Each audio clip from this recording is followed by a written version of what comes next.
Hi, everyone. Thank you for attending. I'm really looking forward to delivering on this platform. I've really enjoyed what we've seen so far and hope that we can stimulate some debate by sharing what we do here at Rangers. My name is Graham Murty. I'm the head of Elite Academy Development, and that means I'm in charge of all technical content for the academy teams. I'm in charge of our game model. I'm in charge of our methodology, our curriculum, our tactical periodization, how we develop our young players, and as importantly, how we develop our staff and our coaching cohort into the deliverers of our content and supporting our players the best of their ability. What I've been tasked with today is delivering a small insight into some of the things that we do, how we build our game. And I'm going to start by talking generally about our principles of play, into our methodology of how we teach, into our curriculum, and then go into specifics about one element of that game model and how we've taught it to one of our teams in particular. There will be some footage, some video, and hopefully a good link through for all the coaches on there to have a look and see how we build certain parts of our game. If there's anything that is unclear or is not playing properly, please make sure to tell our moderators, and we will make all of the slides and all the content available to you at a later date. If we move forward into our preliminary slide, we've been tasked in the last 5 years with reinvigorating the way that our academy teams play, looking at a possession-based model, and making sure that we're reflective of our first team's journey towards where they hope to be in the future. So if we look at our principles of play, this is some of the graphics that are in and around our academy building. Very similar, I'm sure, to many of yours, but something that if you were from Ontario, or as I've seen some people on the chat earlier, or from Seattle, if you came over and you didn't know a Rangers football team, you should be able to see these things embedded within our game model, whatever age group you come and see. All of the coaches are aware of this, and these are part of our teaching method, and also they should be embedded within our culture and our language and how we deliver our sessions to the players. In terms of our game model, it's very similar to some that I've seen on here before. We work in 4 moments. We are trying to develop a brand of football that is very, very exciting, designed on dominating the ball and making sure that our players are very, very technically competent and excellent decision makers when they have the opportunity to go and perform. We work into our transition to defend. We call it negative transition, but also all of our players understand what that means, what elements are required within that to be effective performers. And we don't train any of these elements within isolation, which is something I'll touch on later. We then work our players out of possession with key elements, making sure that we want to be a high pressing team, but we understand that that's not possible at the higher levels of the game. It's always possible, we feel, with our younger players, because as will become apparent later on, we tend to work very, very age specific. With our younger players, we feel that it's very appropriate for them to want to press all the time because the distances are small and they have a ball-oriented approach to the game, which is something we like to emphasize. But later on, as they become a little bit older and the challenges become greater, we want to make sure that they understand key triggers to perform this pressing action, and it's our job to give them that information and education so they can do that effectively.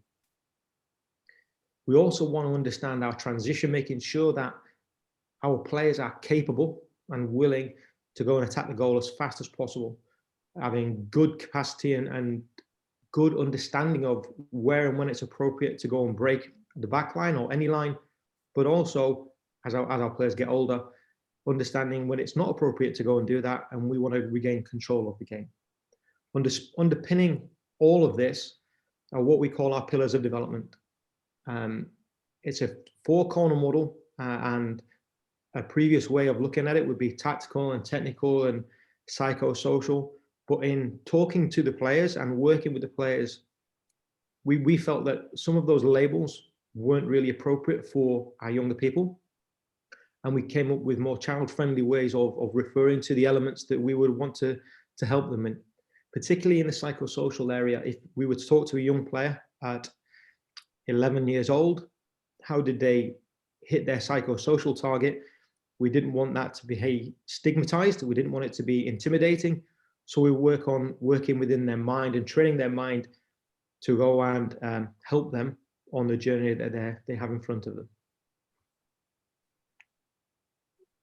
When we work into our curriculum, then we work in our 4 moments, and we always look within our coaching session with our 2 coaches. We have a lead coach and we always have a ghost coach, and the ghost coach's job is to coach the counter theme. So we don't have 2 coaches repeating the same thing over and over again. The ghost coach's role is to cause problems to the main session deliverer, to cause challenges to those guys receiving that topic, but also ensuring that anyone away from the main topic is taking the time to learn. We understand that our players have a finite amount of time to learn the things that we want them to learn, and we want to maximize that time by getting something out of every possible training session. So in our aims, everything has a direct counter. If we're working on build, and build is the topic that I'll be looking at today, we're working on purposeful possession. But if you're working as the ghost coach, you will be setting traps. You will be coaching the players, and build, as you will see, predominantly we look at working in the back 2/3 of the pitch.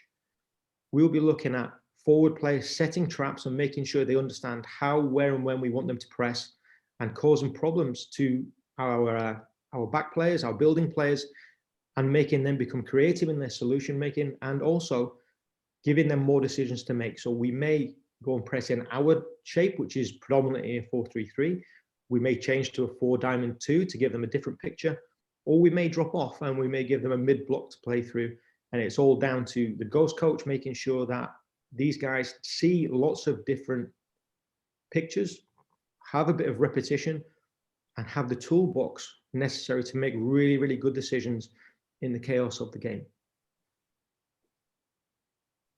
This is how our curriculum is built. As you can see, we have direct counters to each theme and each objective, making sure that our players understand that these are merely the building blocks to go and help them become really good decision makers, as well as having excellent technicality and understanding as well that we need to build in within our periodization opportunity for their bodies to grow and develop as well. We make sure as well that we understand when we're working with our young players that these items do not sit alone, and we'll make sure that we work in a very, very disciplined and holistic way, but making sure that we try and target all areas within our training session. Today, we're going to be looking at our teams in possession. We're going to be looking at build, and that comes down to our construct and control. And then the coaches have freedom to go and look at the themes and make sure that they go and target any area that they want to work on. And that will come in line with our core learning objectives that we'll touch next, but also the area of the pitch, which is a key part to our methodology. Our next slide here shows our core learning objectives. Now, please bear in mind, this is the professional phase curriculum. This is very, very different from our foundation phase, which is our 9 and 10-year-olds. We don't expect our 9 and 10-year-olds to understand or be spoken to in the same manner as our 18-year-olds or our 17-year-olds. We don't expect them to understand what dispersal means. We are very, very age specific in our language, in our delivery, and also in the things that we expect to see, we would like to see, and that we will support our players in delivering. For example, we always look to our core learning objectives in part of our planning. The behaviors will then reflect whether the players can or cannot do certain tasks, but also whether they're trying. And also to the far right is our common language. Now, this also changes all the way through our academy. There are certain things that will remain, staying on the ball, look forward, play forward, making sure that they understand what those terms mean, but it becomes more complex, more demanding at times. And these are generally things that we use in questioning and our guided discovery element of our learning. One of our key words, or one of our key phrases that we'll use today, is play through and stay through. So we make sure that our players understand how it is to play through defensive lines. And what we want to do with that is make sure that once our players have played through a defensive line, we don't come back out and bring those players back into the game. we stay through in that pocket. And that's really difficult at times because those pockets become small. They become under pressure. There's pressure from multiple angles, but we would like and prefer our young players to be brave and stay on the ball in those pockets. And once we've broken a line, we would like that position there to become the lowest point of our attack. Not to go back unless it's really necessary, but also to make sure that they understand how we receive and how we play forward. Because once again, our key things when we're looking at our younger players is being able to receive on the ball and play forward. Also to be elusive in possession, to find that solution and play forward, whether it's through a dribble, through a pass, through combination play, or a shot at the goal. So what we will see in a couple of instances is our players playing through, staying through, and then looking to play consecutive vertical passes to break second lines, which will become apparent. And the reason for that, and the reason that we emphasize that so much, will become apparent with the video that we have. We do understand, obviously, as you get towards our B team and towards our first team, it's not always possible to play forward. It's not always desirable to play forward. Our game management will tell us that our players need to control the clock at times. They need to control tempo. They need to control territory. But while we're working in our development phases, we don't really want them to think about that element too much, particularly lower down. We like them playing in small spaces. We actually like them feeling that pressure in tight areas. And to be quite frank, we are very, very relaxed if they lose possession in those areas. We would like them to receive and understand and learn why they lost it, how they can keep it, and how they may do better next time. This now relates to how we refer to the areas on the pitch. Build commonly takes place in our construct and control areas on the pitch. Then we move into our areas where we're looking to create. And the final area there is where we're looking to convert. And that will have a direct bearing on the type of session we deliver, the areas on the pitch that we're utilizing, and also some of the language and some of the mindset that we will be trying to instill within our players.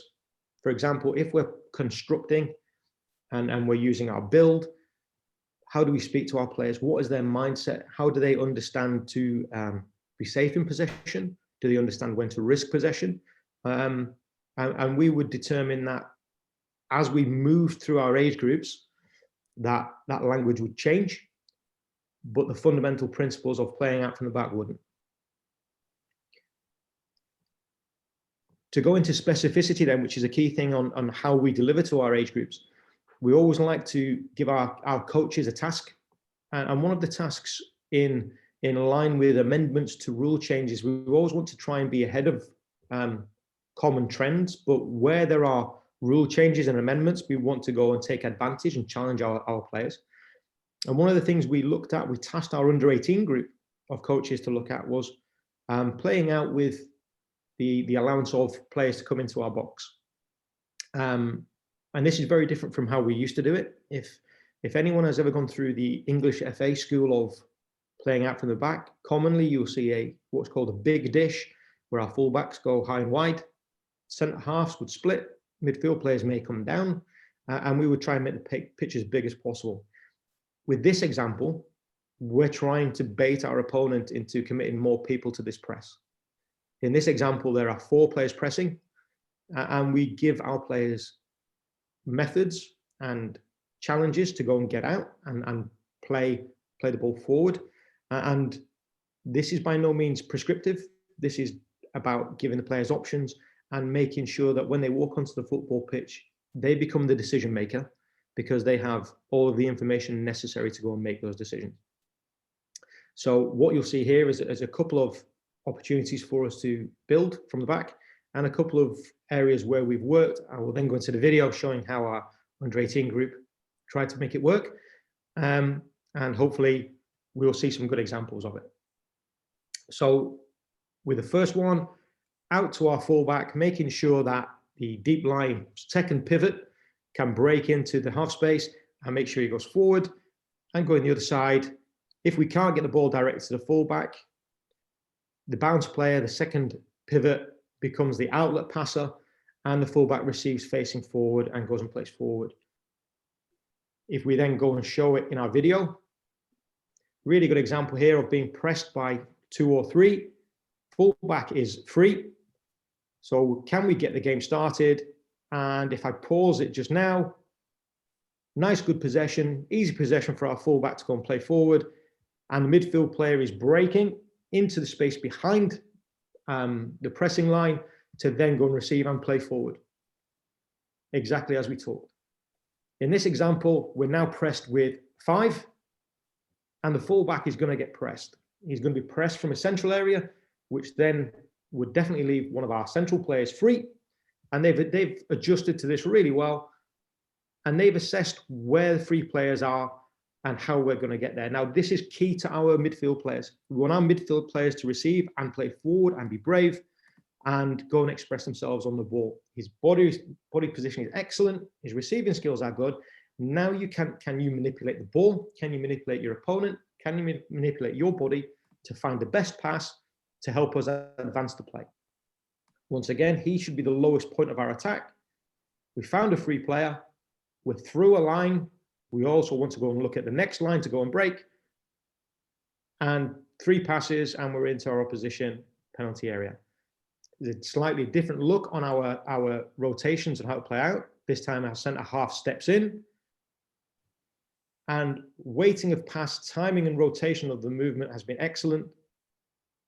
Freeing up the space in behind lines to go and use the opportunity to get to the front of the pitch as quickly as possible.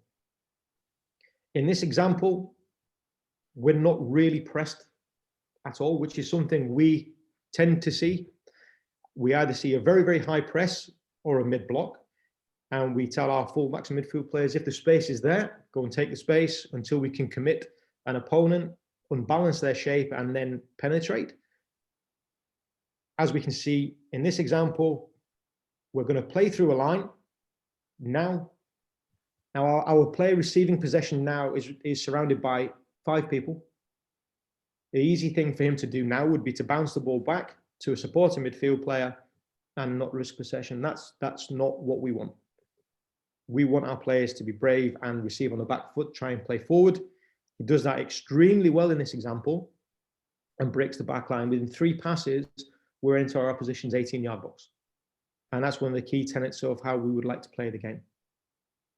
Also, in our game measures, which is really important, and I've heard some of the presenters talk about it, how we measure our game, we would class playing out from the back to have been successful if we get over the halfway line in controlled possession of the ball.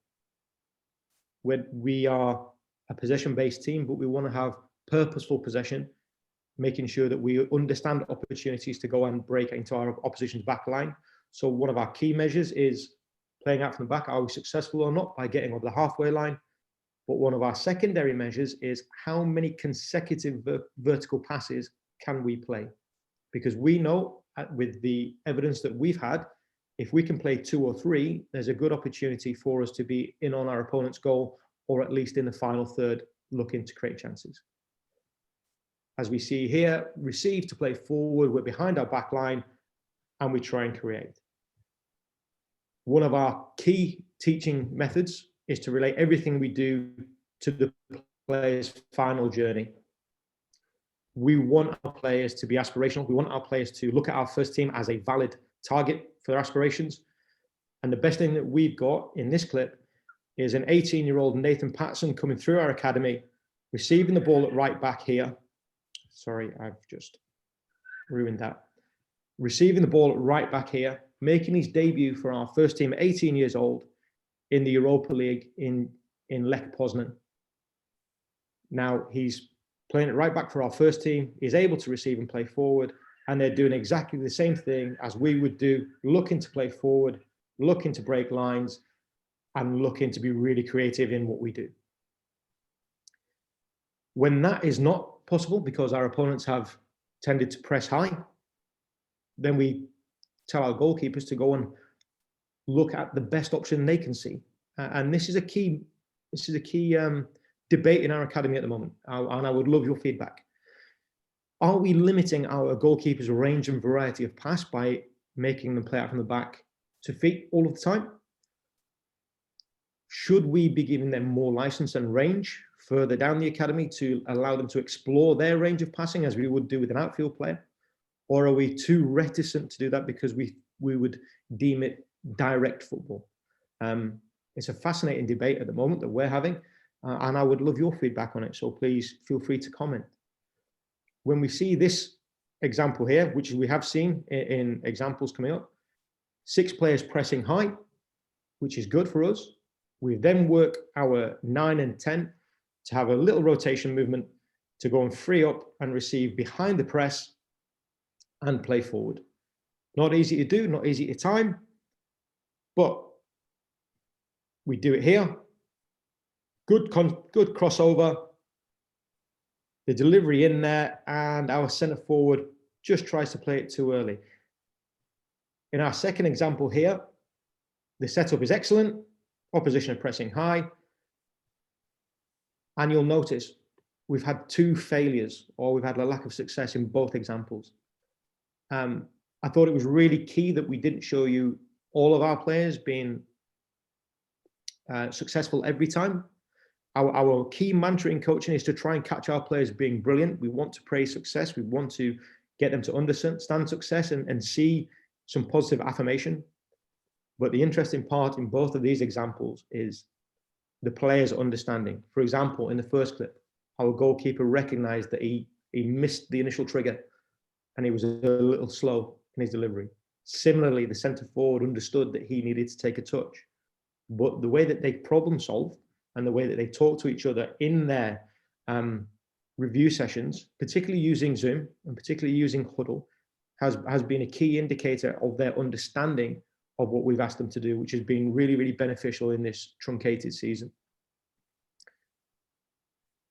So to see it again, the goalkeeper recognizes he's a little late, the space is shortened, the centre forward realizes you take a touch. And in this example, our wide player comes down to the ball, dragging his opponent into the area where we would just like him to stay away. They've all recognized that, and we try to move forward.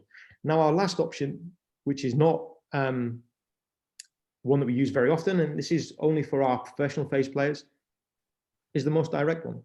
Because obviously we all know you can't be offside from a goal kick.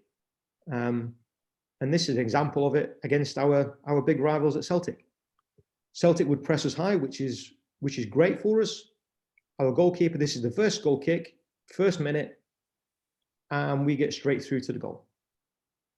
We won't comment on the finish. Finishing is obviously part of our later syllabus. So I hope those things are clear. I hope I'm not going too fast. What we're going to see now are some foundational exercises. These are not standalone exercises. These are just repetition-based exercises to give our players some understanding of timing and distance and weight of pass before we go into a game situation.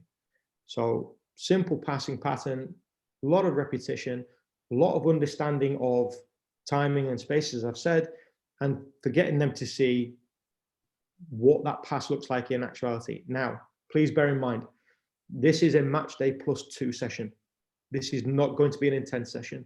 This is about timing and fundamental movements, but there is not a lot of exertion in this one, which we don't build into our periodization on a match day +2. A lot of repetition, a lot of understanding, a lot of rotation for the players. And as we can see, it's unopposed. Now, I'm well aware that lots of people dislike unopposed practice. Fine, no problem. This is used, as I said, as a foundational exercise before going into a contested practice where there will be consequence for giving the ball away and making sure that our players understand how we would like to press when teams play in this manner, and also how to solve a problem when someone shuts this passing option off. When we move into the next one, it's just a simple rotation, different rotation, but it's exactly the same day. So as we build out, looking straight through lines, making sure we understand where and when and how we're looking to access the areas behind our opponent's press. good timing of the movement, a little bit longer pass, and always looking for a resolution at the end. Something that's key in our practice, and you'll see with our first team also, when we do a technical practice, a technical drill, we like a resolution at the end. I think that Red Bull yesterday called it finalization. We like an end to our practice, not just for it to be repeated over and over. Moving further forward into our technical practice for our goalkeepers, talking about that range that we talked about earlier. And please bear in mind, all of these resources will be available. Looking at our timing for our goalkeepers, looking at our support for our goalkeepers and their options. And we're really lucky in this example. So in terms of resource, we have our analyst behind the goal, giving us a longitudinal view. We have our goalkeeper coach looking at the timing and technique for our goalkeeper. We have both the lead coach and the ghost coach working to different objectives, but within the same session.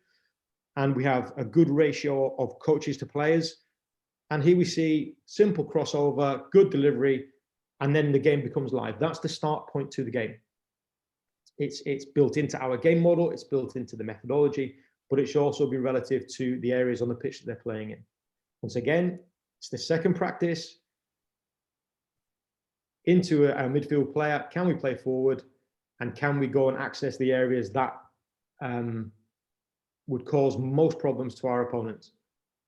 Obviously, our ghost coach is working with the defensive team and giving them cues and triggers to go and press and disrupt that shape. And here's the final example of us getting success in playing out, and that would be classed as success in our game model. Once again, when we look at our midfield players, they are key to the way that we want to play. In this possession game, please, when you watch the video, try not to follow the ball. This is about the rotation away from the ball and looking at reception skills in tight spaces and making sure we understand that our players need to understand the triggers to play through, and how they then go and execute is very, very key. So lots of possession-based activities in the area of the pitch we would use, making sure that players understand the technicalities of reception. And this is, once again, this is a match day -1. So the intensity won't be as big as it may have been in our bigger days, in our acquisition days. But this is a drill that's really, really easy to turn into a transition practice where you get a greater physical hit for the players, depending on which energy system you're wanting to work on. For example, now the centre half would give the ball away. That can be a transitional exercise really quickly. Once again, we're not looking at the ball, we're looking behind the line of pressing players, and key there is receiving on our back foot to play forward. Always wanting our players to understand where they are on the pitch, how do we get out from that area and play away from pressure. And this coming up is the best pass of the day. It sets the tone really well for what we want to do and how we want to do it. In this example here, playing back into the press, receiving to play and actually invite our opponent on, which we call provoke. Can we then exploit the spaces and break lines there into the tight areas, which was an excellent example at the end. Now, we're not going to sit on here and say that everything that we do is successful all the time. In fact, this game is a direct response to a problem that we were having with our midfield players and fullbacks. Our midfield players and fullbacks, as younger players, I want to do as they get older and they move into the professional phase, we found they were becoming risk averse. They were trying not to lose possession rather than advance the game. For example, either of our pivots would drop down to the ball and bounce the ball back to a centre half. They weren't playing through and staying through as we would ask. So in direct response to that, it's a game that many of you may have used. We're talking about constraining the players within the practice to only play forward. You can only play backwards with one touch, but if you take more than one, you must play forward. We're looking for you to be elusive. We're looking for you to manipulate the ball. We're looking for you to manipulate your opponent and find a solution. We're looking for you to be scanning away from the ball and finding opportunity and spaces before you receive possession so that we can exploit the space that might be there. But it's more about the mindset of receiving possession to play forward rather than be safe. Once again, this is our development phase, this is our teaching phase, this is where our young players should feel free to have a lack of success, to make mistakes, to lose possession, and for the consequences to be fairly low. And we're actually building that into our psychological profile for our training sessions. We're actually building in more or less consequence based on where you are within our training cycle. And that is, we feel, reaping fairly good rewards. So in this game, on the video, as you've seen before, lots of players in tight areas, and this is a key part. Every player in this drill is either a central midfield player or a fullback, because those are the players that we found were having the most problem risking possession. So we put a game on for them, made sure there was plenty of opportunity to play forward, and the reward was they'd get to the goal really quickly. So once again, how do we combine? Can we play forward and be vertical with our play? Can we play consecutive forward passes? Can we break lines? Can we find the spaces to go and hit? And we found that to be a really, really beneficial practice. Once we've received on our back foot, can we play forward? Can we link and combine and find a way towards the other areas of the pitch that we would class as more dangerous to our opponent? Once again, in isolation, a simple game, but all done in our methodology, in specificity, but also making sure that the players are understanding where it relates in their game, which will be coming at the weekend.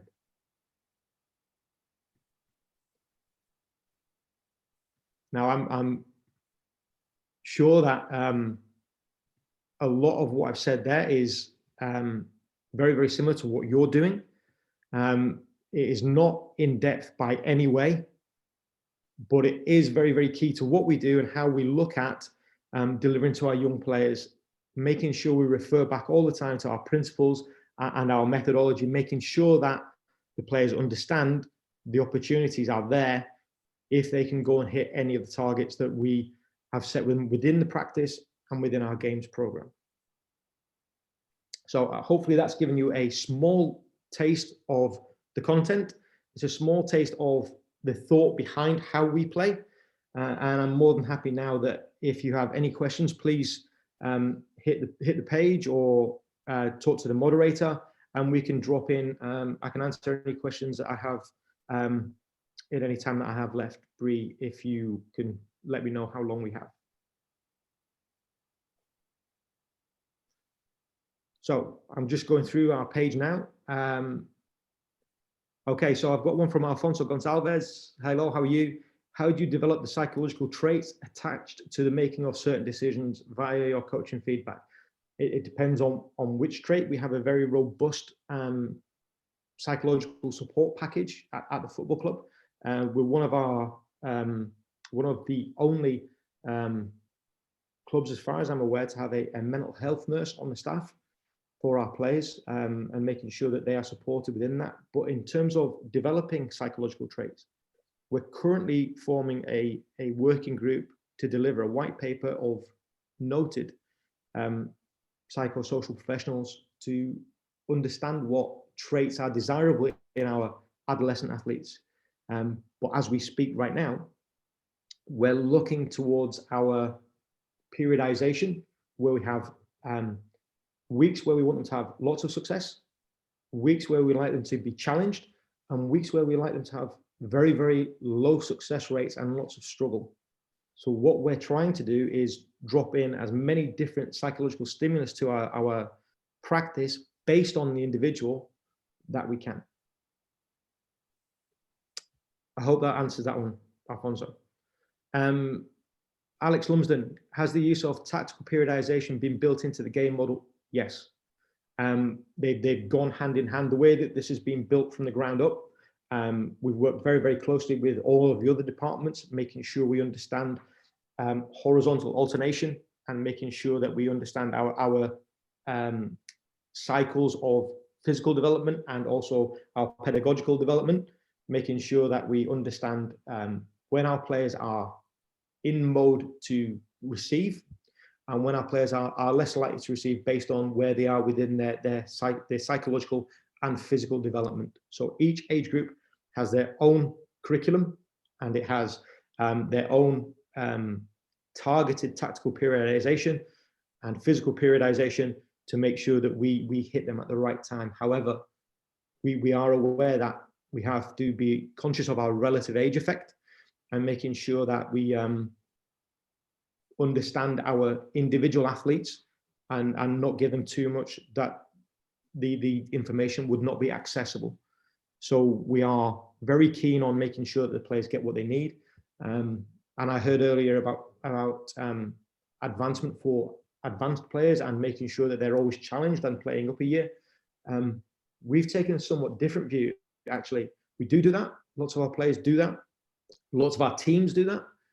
But we've also gone down the route of leaving our best player in his own age group and playing all of his colleagues up to try and develop leadership. So he's going to play with a younger team. Potentially it's going to be a tougher game, and he's going to be the oldest player there, potentially the best player on the pitch. He won't be able to win the game on his own. And this is about developing other aspects of the profile that we would see as desirable. I hope that was an okay answer. Aaron, excellent presentation. Thank you very much. Yes, we do present the game model to our players. They understand our game model. They understand how we want to play. They understand it, and they've actually taken a really, really big part in forming it and shaping it.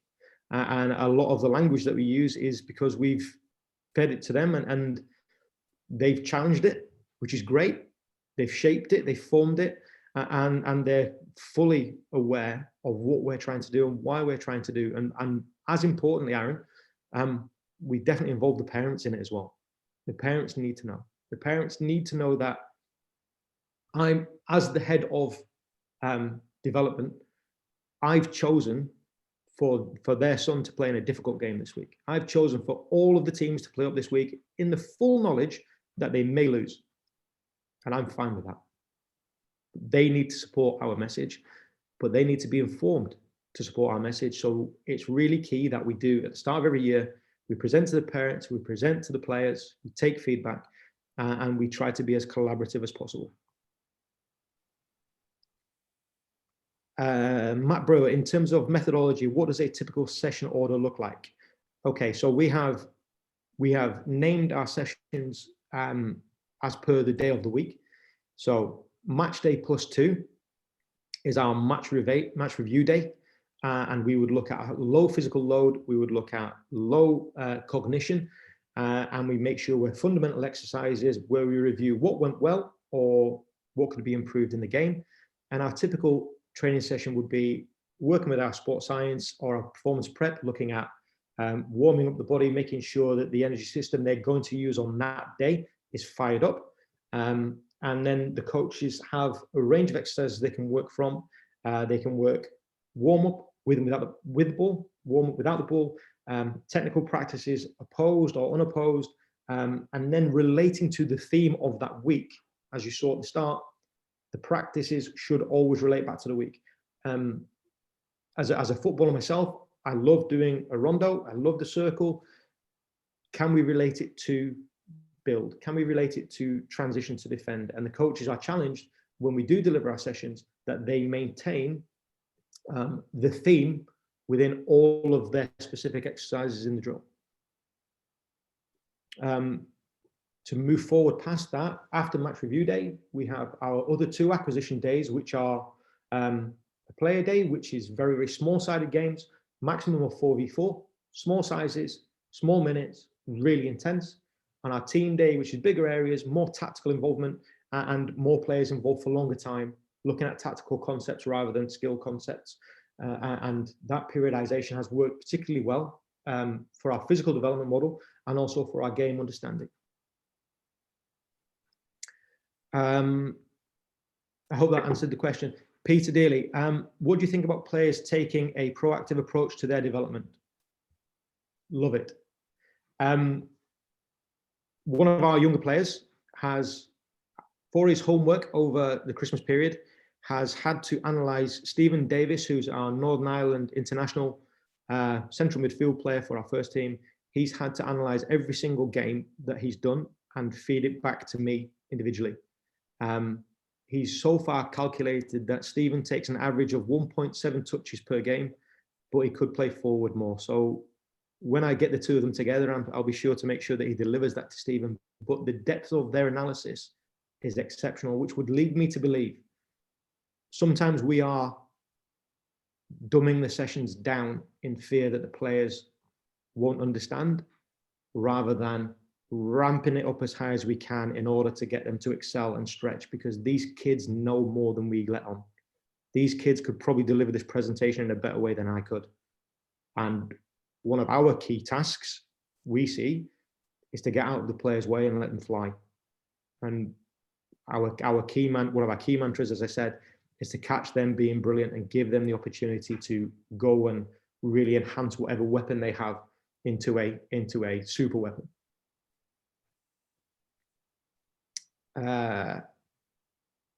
Sanford Carabin, you touched on transition earlier. These moments are obviously very impactful at the top end of the game.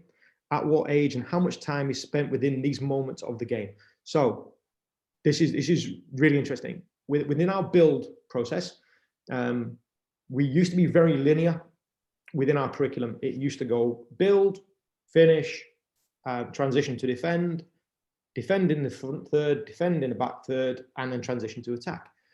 What we found, particularly with our young players, was when we build, because we demand that they build, we lose the ball an awful lot in our own half, which is fine, which is no problem. So then we just moved our transition to defend straight after the build. So if you're going to lose the ball in your own half, how do we teach you to defend? So we taught them straight after. Then we moved to finish. So now we're talking about transition to defend in the front of the pitch. What happens when we win the ball back? How do we want to win the ball back?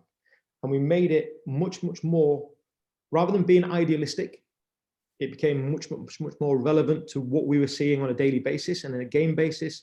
And it's had a real benefit to the players in terms of every second week is a transitional week, either into or from possession. But as I said earlier, every player within the session will be working transition to attack, transition to defend. It just depends on who has the ball. Okay. I hope that answers that question. Kevin Middleton, how much is the game model influenced by the first team? It is influenced, and for example, our B team and our U18 team will now be mirroring first team formations and teaching methods. And before we went into our subsequent lockdown, our B team were following their schedule exactly. So the B team players were mirroring the practices that they did, mirroring the formation, using the same coaching points. And that comes down to a close collaboration between our departments and the first team sharing what they do. I know not all first teams want to do that, but our first team have been amazingly open and amazingly supportive, and it's really benefited our players. We usually play a 4-3-3. Theirs is slightly different, and what we've tried to do is make sure that our players, when they go around to the first team, have the best opportunity to understand what they want to work on.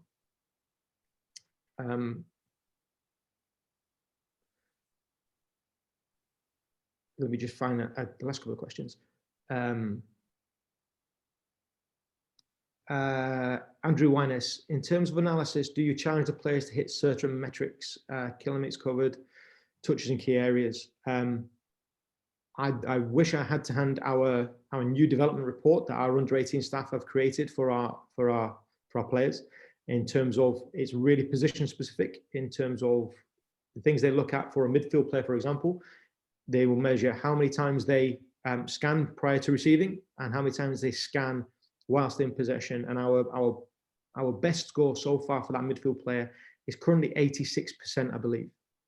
And then we'll also look at how many times they've received through a line, how many times they've passed through a line, how many regains they've had, how much chance involvement they've had. They would get the physical stats as a given anyway. All of our players get that, but also we will then drop into, as they get older, more position specific stuff and more relevant metrics, as you called it. And also we'll get that information will then generate their individual development plan, and it will work towards delivering better and more cohesive training structure to give them more success in those areas. I hope that answered that question. Last couple. There's quite a while left. Jason Darrett, can you give a brief overview of the academy structure at Rangers? Yes. We would go from U9, 10, 11, 12, all the way up to 16, and that would be our schoolboy academy. And we work in our foundation phase. So U9, 10, and 11 are our foundation phase, and it's exactly what it says on the tin.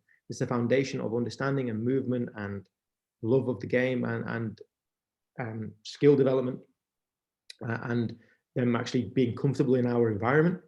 We would then go 13s, 14s, and 15s would be in our youth development phase, and the ages above that, 16s, 18s, and B team would be our professional phase. Each group will have at least 2 coaches, and the U9 and 10s, U11 will have 2 teams per age group, so 2 coaches per group as well. And what we will try and do then is make it so that our older players will be training at a similar time or just after our younger players, so that we can actually get some continuity and get some relationships built, because we are exploring and utilizing the efficacy of mentors for our younger players being the older players in the academy. For example, we've got a U18, is an under 21 Scottish international now, Nathan. Can he mentor our under 16 right back? Can he mentor our under 15 right back? Is it appropriate? What information is he giving? And we try to get that pathway to be aligned all the way through the academy, so that the under 9, as he comes in the building, is still able to see, touch and feel the pathway to get to our first team, because we train on the same site.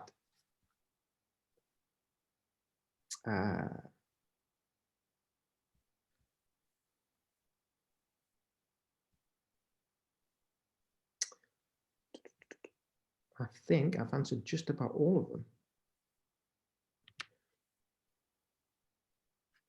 them. Danny Malloy, when you potentially look to loan younger players out to Scottish League teams, do you focus on clubs with the same methodology? We would love to. I think it's very, very rare to see a club with as resolved a methodology or a style of play as ours, because it is very difficult. We have a fantastic first team that are challenging at the top of the table and doing a fantastic job. We have really good players in our academy. Customarily, we would be getting lots of positive results. When we look to loan our young players out, it's on an individual basis based on what they need. Some midfield players may need to understand what it's like to fight for a second ball and go box to box on a more regular basis, rather than the way that we do it, which is fine. But all of our loan methods managed by our loan manager, Billy Kirkwood, would be on an individual basis based on what that player would need at that time.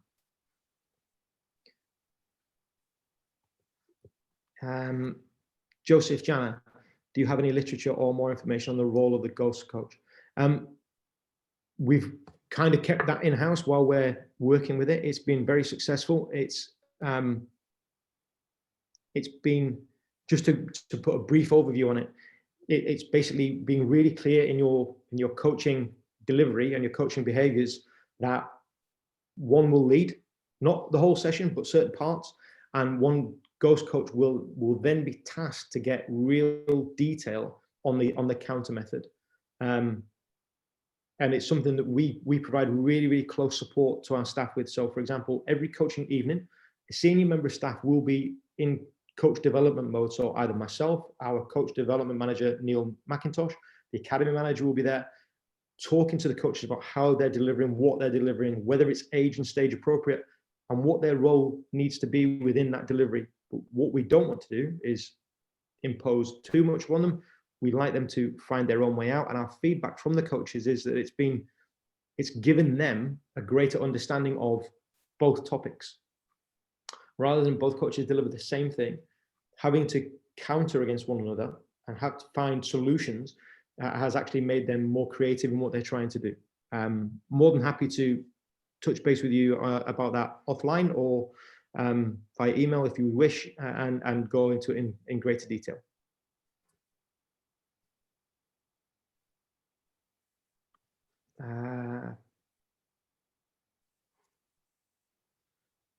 That can't be Anthony Rougier, that was a colleague of mine. If it is, say hello, Rouge. Alfonso, I know a lot of teams in Scotland are weaker technically. That is actually changing. The Scottish game has been derided over a number of years, and Scottish youth players have been derided over a number of years. But our record at 16s and 19s is excellent, and we are closing the gap between those teams and those nations at the very, very top. But we would expect, given our position in Scottish football, to have the ability to recruit and develop really good players and really good coaches, which then would actually lead us to be stronger at times. But the answer to the question of how do you challenge the players constantly is a really good problem that we're actually trying to resolve at the moment. We don't like seeing our teams win by big numbers on a regular basis. We are Rangers. We're expected to win by everybody, apart from our direct opponents across the city. But what we would rather do is have our players experience some struggle, because we're very aware that lots of early success for young players can, I'm not saying will, can lead to an excess of ego. And at the first sign of struggle, we haven't actually given them the tools necessary to deal with that. So it's exactly the same as developing your right or your left foot. Have we given you the resilience that on a football pitch, when there's 50,000 people at Ibrox shouting at you, can you accept that psychological pressure and still perform and still execute to the highest level? Now, it's our job to be creative in what we do. And what we do is try to put small road bumps and challenges within each phase. And it's not just on game day. If we have a really strong age group and their big challenge is training, then we will look at working them harder in training. But one of the things we've used really effectively this year is we've played our U13, who were a very, very technically gifted team. They played our under-14 team just before lockdown started. They played for 3 periods and they were 10-0 down, and they'd never been 10-0 down ever before. And once the reason we were doing it was shared with them, they actually won the last period, because we needed to see something different from them. They needed to be more creative. They needed to actually understand why we put those problems in front of them. And they did. So we do that quite a lot. We tend to play our players up, but also we tend to play them against one another to make sure they understand what it's like to play against a Rangers under-14 team or a 15 team or a 16 team, which is a really, really good coaching tool. Aaron Loftus, would I prefer Rangers EDS to play in Premier League 2? I would prefer our B team to have a position like Ajax's B team in their championship, where we are coaching them in our methodology and they're playing against first teams on a regular basis. I think that would be excellent for them. I think that would be a real challenge for them. It would give them an understanding of game day. One of our biggest challenges, I believe one of the biggest challenges facing youth development is how do you handle a crowd? How do you deliver consistency and quality and personality when things are going badly and there's a crowd 5 meters away? I would like to have our players experience that and deal with that, and then support them in that challenge, because it's not for everyone. That can be one of the biggest challenges that they have. What we would like to do is get them to experience that and then support that learning process in order to help them have a successful career. Let's be brutally honest, not all the players in our academy or in any academy is going to make it to our first team. What we firmly believe is our level of education for our players should put them in a really good position to go and have a first team career. And that's what we would love to do, given the opportunity.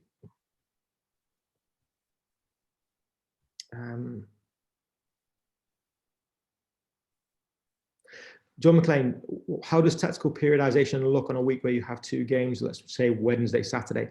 We actually schedule that in, which is great. We schedule that into our B team and our U18 team, and also for some of our younger ones, as games allow, to make sure that that's challenged. So what we do is, a few weeks out from our games, we would plan in a 6-week block, and then we would look to where we get our acquisition days, which is where we get our good teaching, our good physical stimulus, our differentiated learning, our variability in learning, and then we simply amend as to game day plus or minus 1. So the periodization is good, the learning is still good, we will still do our review and our prep. We may lose an acquisition day, we may lose 2 acquisition days, but we will schedule them in to adjust for that later.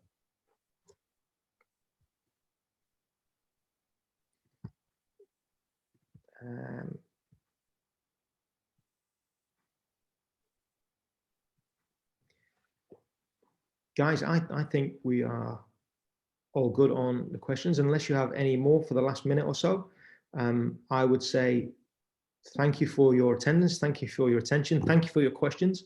If anything else, if you would like anything else, please don't be shy in contacting. I'll be on the forums later on, because I'll be watching other presenters and making sure that we're available to you should you want it. One last one, James Mallet. How open is the academy to have coaches come in to experience training day? We are very, very open. We want people to come in, and we want people to come and challenge what we think. We want people to come and actually see whether we do what we say we do. So the more people to come in and challenge and improve our thinking, the better. So think of that as an open invitation. As soon as the world is resolved into a better place and we can start being more normal again. Guys, I think that we're quite close to being off now.